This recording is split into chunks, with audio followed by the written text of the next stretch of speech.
Well, it seemed like the perfect short-term rental, a condo on Siesta Key in Sarasota County. Turns out, though, the ad was fake and a crook ended up swindling a woman for a $10,000 deposit.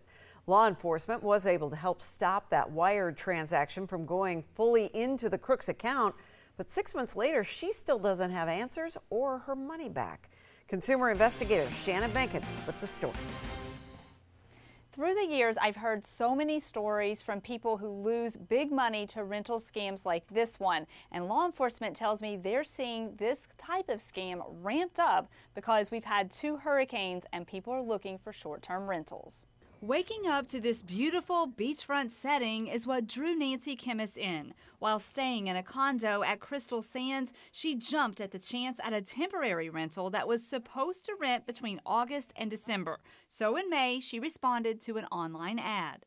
We were so excited because it was right here in Crystal Sands and we loved it, and this is where we wanted to be. So I found it on Redfin, Zillow, Trulia. It was on all of the sites. Nancy was relocating from California and thought this would be the perfect place to start her new chapter. She spoke with the supposed owner on the phone and filled out the application. Nancy is a real estate agent and said the paperwork looked legit, and her background search of the owner checked out. But within minutes of her $10,000 wire transfer for the deposit, she thought to ask a follow-up question. I then asked the fraudster, I asked him, I said, what parking space would I get? And he gave me 2 parking spaces.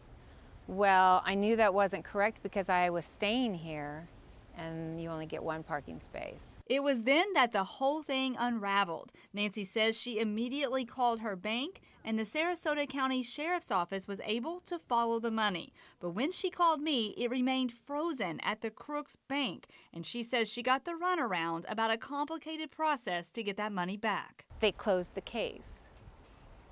But that doesn't make any sense because the case isn't closed and my money has been retrieved. Nancy says she called me for help reaching the right people to get her money and to warn others that just because a rental agreement looks legit, that does not mean that it is.